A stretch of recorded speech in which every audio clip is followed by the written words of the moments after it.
You have to see who the media is. You remember, whomever controls the tape controls the message.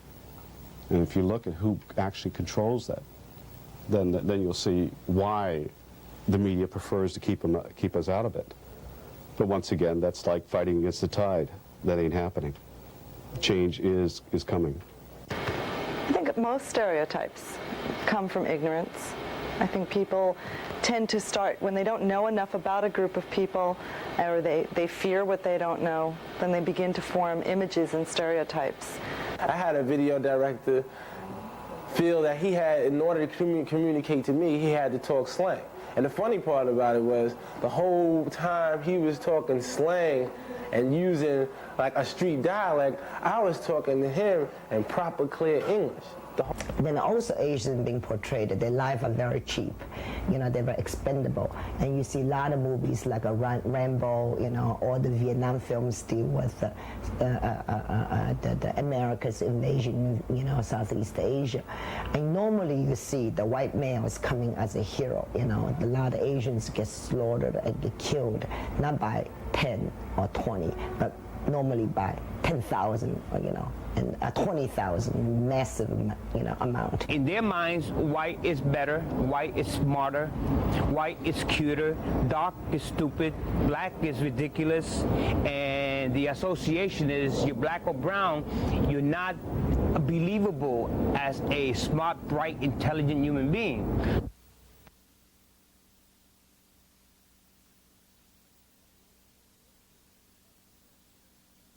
Niggas, drug dealers, worthless, ignorant, basketball players, stupid, junkies, Foo Fighters, chinks, slopes, gooks, pie face, yellow menace, smartasses, black Thanos, spics, drug users, prostitutes, dictators, baby machines, bloodsuckers, Christ killers, cheap, stink bombs, slumlords, pot holders, mobsters, hitmen, spaghetti eaters, Mussolini, Bambino. We portray racial and ethnic groups differently from ourselves. We judge them by the stereotypes we hear in the streets and the way they are portrayed in the media. A stereotype is partially true, but at the same time an exaggeration of the facts. The problem is we believe these images we are given without thinking or really understanding where stereotypes come from. Hispanic stereotypes are older than this country and are rooted in the rivalry between Spain and England for the New World. English propaganda became part of American history, and the stereotype of the Spaniard was inherited by the Hispanic. Whenever there is a war or conflict with a Hispanic nation, the same stereotypes are used in the press and other media. Similarly, war propaganda against Asians during World War II, the Korean War, and Vietnam War continue to influence our perceptions of Asian Americans. We will win this war because we are willing to sacrifice 10 million lives. That's a monkey, Jake. Yeah. Well, I missed him anyway. I'd hate to hit him by mistake for a jab. Just as war propaganda is used to create hatred for a people you want to make your enemy, scapegoating is a form of propaganda used to blame another people for your own problems. Jews and Asians have been and still are scapegoats. Because there have been stereotypes, I believe that stereotypes enable people to justify hatred. If you start to believe all anythings are something, you know. And I think that part of why Hitler was so successful was these stereotypes existed, they were promoted, and people were able to then take the Jew, who was a human being, and view the Jew as an animal with no feelings. And it's a lot easier to hate and kill an animal than it is a human being. Hitler blamed the Jews for the economic crisis in Germany, much in the way the Nation of Islam attacks Jews today. Asians, too, are attacked for taking jobs away from white and black Americans. Japan, especially, is blamed for our country's economic ills. Like Asians and Jews, African Americans have been compared to monkeys and rats. This 1930s cartoon shows how early we are trained to view African Americans as stereotypes that grew out of the slave period. Italian Americans are Southern Italian or Sicilian ancestry, which is strongly family-centered like Hispanics. These Harlem tenements associated with Hispanic and African Americans in our era were once home to Italians who came here in the 19th century. The Prohibition period of the 20s, when the manufacture and sale of alcoholic beverages were forbidden, gave rise to Al Capone and the stereotypical image of the Italian mobster.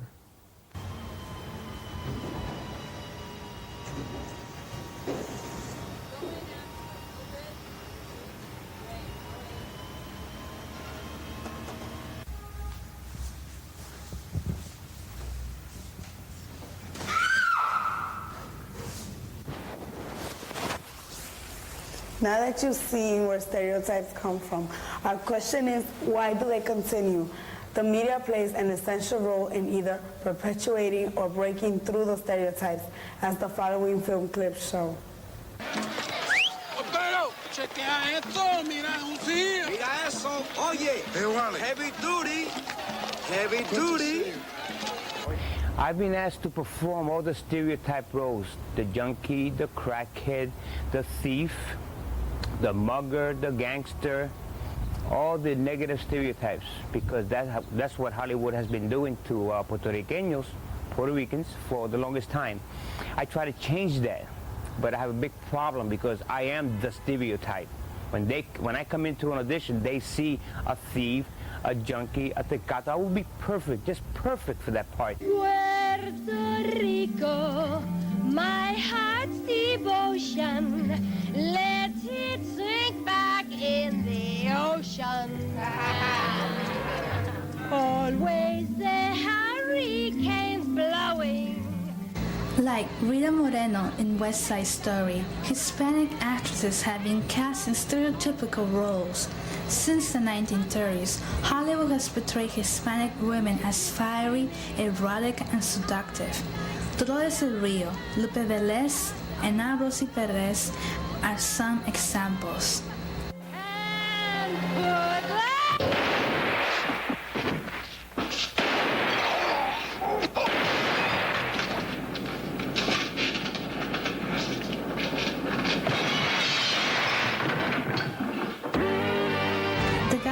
Films give Italian Americans the kiss of death as far as stereotypes go.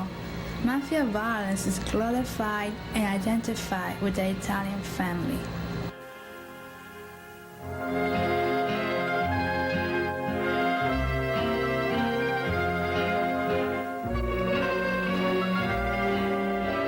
Like The Godfather, Boys in the Hood associates violence with the African American experience, but with a different intention. The stereotypical image is used to condemn violence.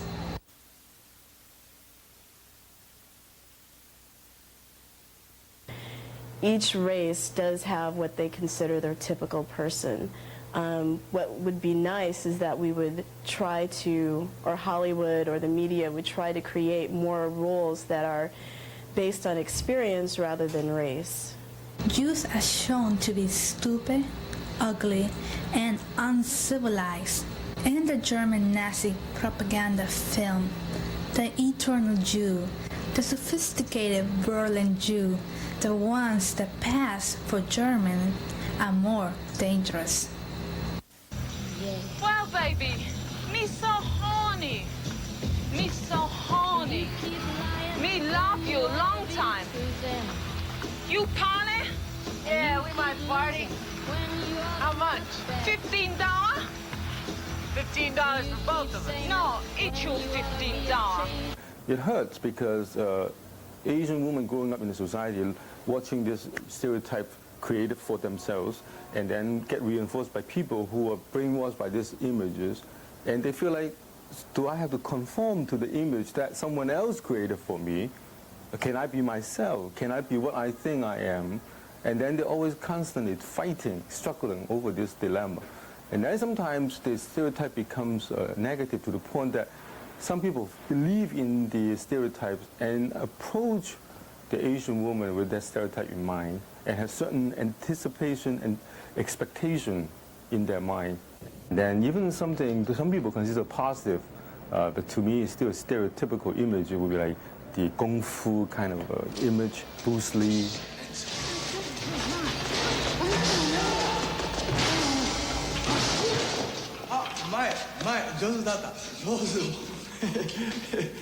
Thank you. Stop me fire.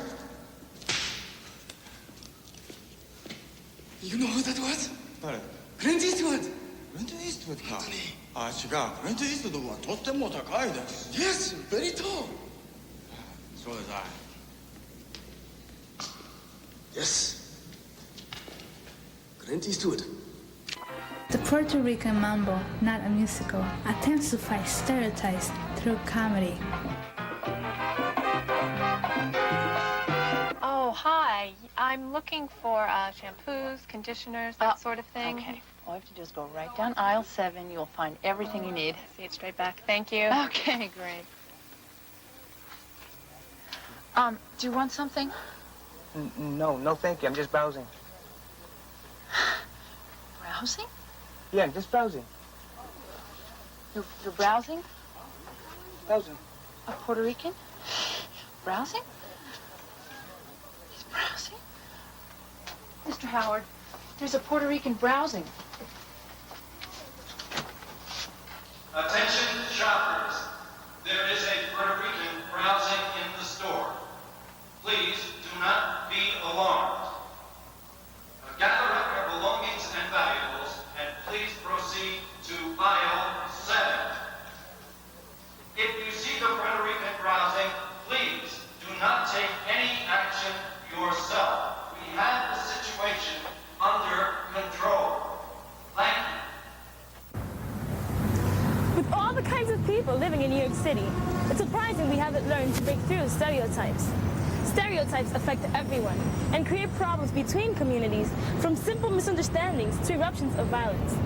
It's important to change the way we see each other if we're truly building a just, multicultural society. The power to change stereotypes is in all of us. We can't change the way we think about each other. And treat each other through better understanding and acceptance. Excellent. Yes. Whoops. It's important to speak out against stereotypes wherever you find them.